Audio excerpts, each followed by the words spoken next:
itakuwaje? Haitakuwa ai. Itakuwaje? Haitakuwa ala. Itakuwaje? Haitakuwa. Ni sisi tena. Tulienge asi. Tunatamba. Wewe. Kana mpamba.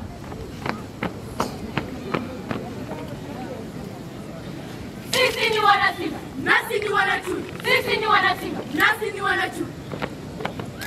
Hatimaye nasi ni wanamama. Wanajeshi wa majini. Tazama kizazi kipya. Kizazi cha Gen Z. Kwa pamoja tunaungana. Kwa ujasiri. Tunanguruma. Sikiliza. Burudika. Tazama kizazi kipya. Kizazi cha Gen Z.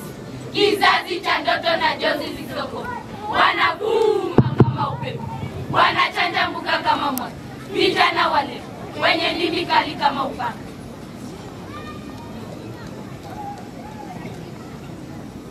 Simameni na mshangilie enyi walimwengu. Kizazi kinachobeba mzigo wa dunia mabega. Wa vidole wanaandika dunia mpya zisizoeleweka. Sisi ni kizazi cha mabadiliko. Kizazi cha simu, mtandao na picha. Lakini je, tunajua mizizi yetu? Je, tunaheshimu walio mbele yetu? Tunapovinjari TikTok, tunasahau mila. Tunapopiga selfie, tunapoteza utu. Au ni ulimwengu unatuonea? Kila kizazi kina njia yake, sivyo?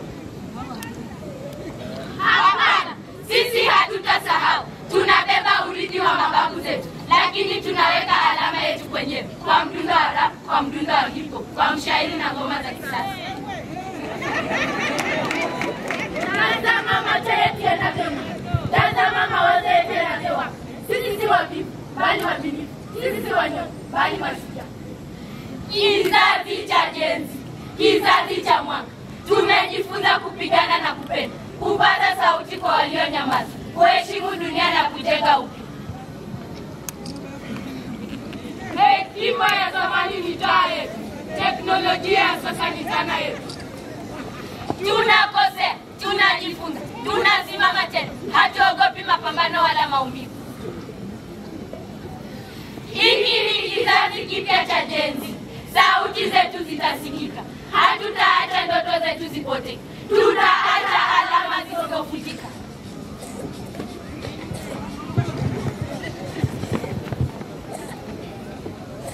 Jukumu letu tendeti, kuifanya kazi muti. Mambo yetu bayani, kuyaweka waziwazi. Tumefagia kijeshi.